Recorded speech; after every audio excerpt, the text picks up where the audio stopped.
Hey everyone, thank you for joining me today. Today's video is part of a video hop and it's Papercrafters Unite Against Racism. And I want to send a shout out to Justine Hovey for putting this together so quick, and I was very excited to join such a great group of crafty people. So for my video, I grabbed one of Prima's princess stamps, and I knew I immediately wanted to watercolor, and I love coloring these particular princess stamps. I do stamp it twice using the Versa Claire Nocturnal ink. Now the only thing is when I did this one, I had the magnets down, but the paper still shifted, so it's hard to see here, but it was actually it was blurry. So I stopped the camera, re-stamped it, and I liked the newer version better. And what I did was I wind up heating it up with the Versa with clear embossing powder. So that way it would give little raised areas for the watercoloring. So I'm showing you, there's my container of clear, and I did the heat embossing with this one, and I actually realized there was a spot where it wasn't shiny, so I had to hit it up again to make sure it was nice and shiny. Alright, so for my test, I grabbed a couple of zig markers that I wanted to use for the skin tone, and I was playing with this darker oatmeal, and then using I want to say it's a beige, so in one of the beige families, to try and create a skin tone, a darker skin tone. Now you can obviously do a lot more with these. I'm really just playing with them on my own with the idea of what I've learned or seen people do with, like, Copics and alcohol markers. And I know these are watercolor, but a lot of the same concepts can be used with those as well, especially for mixing. So I'm just trying to figure out, okay, is that the shade that I want? Is that going to give the image that it's somewhat of a little darker shade? So I decided I was going to stay with those three that I picked, but I was going to do them just a little bit differently. The zig markers, when I originally got the set, they did have one that was called Flesh Color.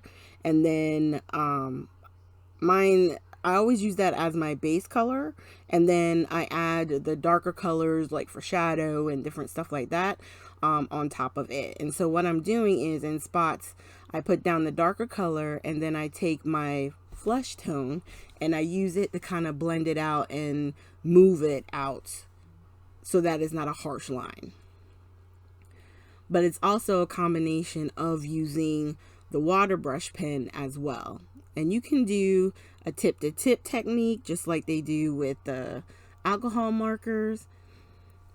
And it does work, and it does help to blend, even if you have colors that don't necessarily go together. That is a technique that works either way.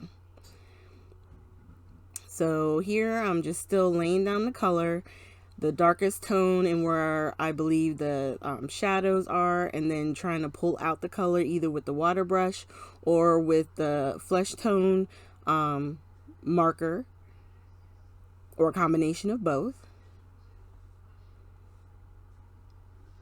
And as I'm putting down the colors on the face, where the nose is and the mouth, I tried to leave that area a little bit lighter. And then I was having a little bit of the darker section by where her hair is, and then on the right side. And then for the hair, because I'm trying to give the skin the dry a little bit, I'm just going in with the dark brown. And the reason why I didn't use the dark brown on the skin was because there's a little bit of details, like she has kind of like freckles and stuff like that. I didn't want to lose the detail in the face by going too dark over the entire thing. So that's why I picked the shade I did as far as the skin tone, and then doing the dark brown in the hair. And then anywhere where there's water pooling or it seems like it's just sitting on top, I just use my paper towel to kind of soak that up. And then I was like, well, I do like this dark brown. Let me put just a little bit down here where the dress is cowling, so that there would be a little bit more of a shadow there on her back type thing. And then for the dress itself, I love purple. Actually, my favorite color is pink, but I do love a really pretty purple as well. As they say, like the royal color. And so I figured for her dress, that would be the perfect shade. And then with purple, I've always loved yellow. So I knew for the flowers, I was going to be making them bright yellow. And with the leaves, of course, we're going to do shades of green. Now, at first, I was going to do 2 different shades of greens, but I decided you only need the one because you can put down the dark shade and then just move the color up with the water brush. And that was enough. And since they're so small, you really don't have to worry about it because it's not worth, the space isn't worth trying to use more than one color. It's just easier, just use the one and keep it moving. So I'm putting down all the green, and then I happen to find an area where I'd missed some of the brown for her hair. So that's me putting that in right there. And now we're going to go in and work on some of the flowers. And here I realized, wait, I'm off camera. So I'm going to scooch it up here in a second. So that way you guys can see. But basically, what I wind up doing is putting the dark orange in the center and then dragging some of the color out and then putting the brighter yellow on the outside leaves. And of course, if I wanted to, you could put some of the darker orange like in some of the shadings and stuff like that. But I really just wanted these flowers to be bright. You know what I mean? And so when I went to the hair flowers, I'm going to use the same yellows, but on these little, they almost look like berries. So I wanted to color in those and put some red on her lips. And then we're going to go and hit the flowers on here as well. And I didn't do necessarily the orange right in the center on these particular flowers, but you could, if you wanted to, like bring up some of the orange and then use the yellow to bring it further to the tips. It's all up to you. That's the best part about being creative is, you know, all of us get to use our own imaginations of what we want to make the flowers look like. And, you know, that's all that is necessary. You know what I mean?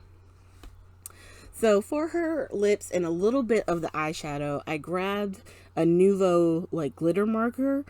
And I'm trying to get it started. It's called Fire Brick. And I just put a little bit on her eyelid. And then I went over the color I used for the lips. And then I put some on the fingernails that we could see. So that way, if you tip it or turn it in any way, you'll be able to see some of that shimmer. And sorry about the light. I'm using the glass mat, so it does get a little annoying. Okay, so for around the image, I've laid down some blue. This is something that I tend to do a lot whenever I use these princesses or any of my like lady stamps, because I have some from, what is it, the dolls from Julie, is it Nutting? Please excuse me if I said her name wrong. But whenever I'm using figures like these, I always like to kind of color around them just so that way the image itself that you color kind of stands out and pops out. And you could always, before you start coloring, if you're worried about it, you could mask the image, you know, use some, what's that stuff called? The Molotov pins. I know they have some of those. Masking fluid.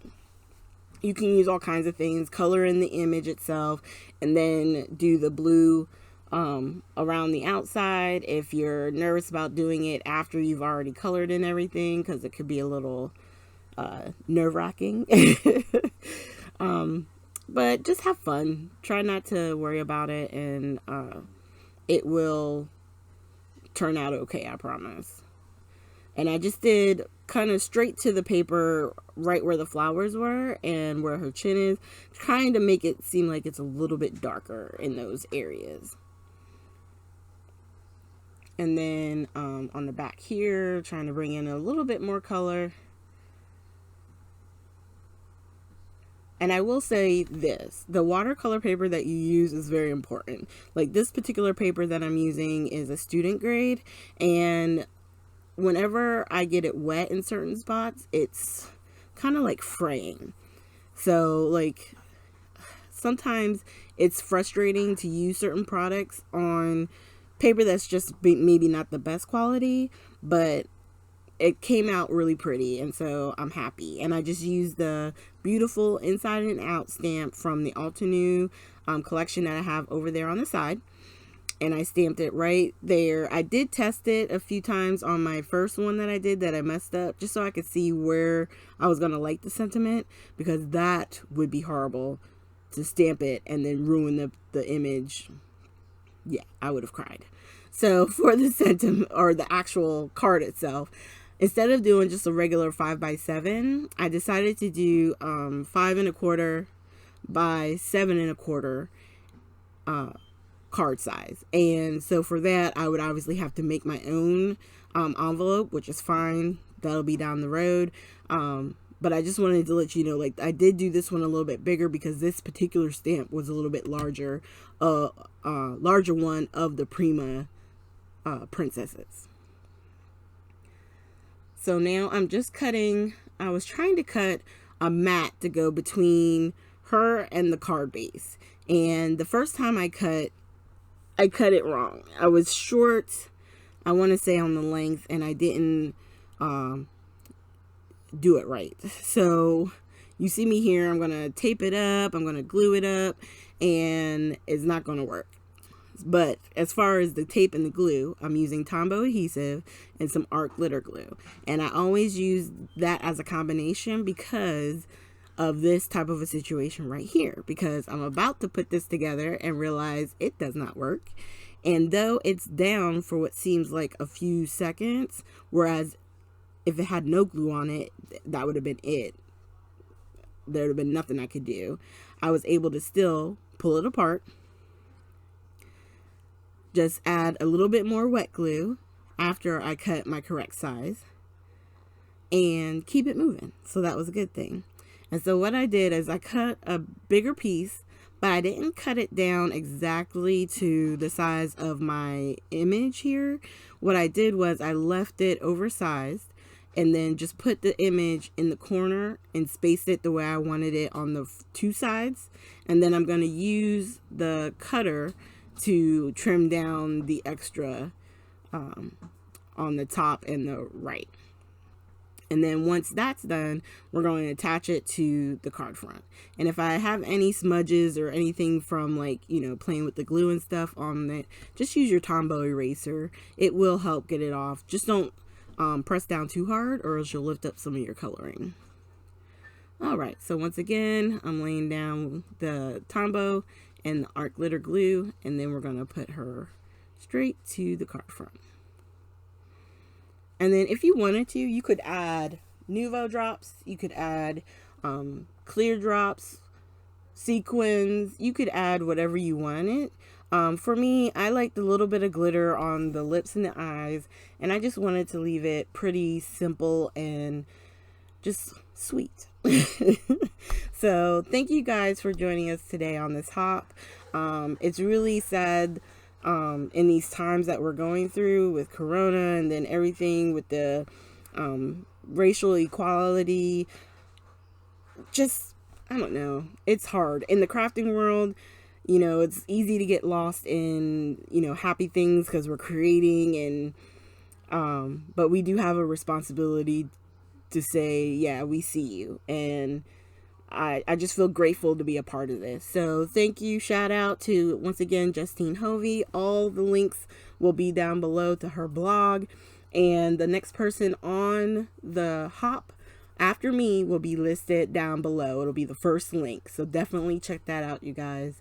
And be kind to one another, please. And you guys have a great weekend.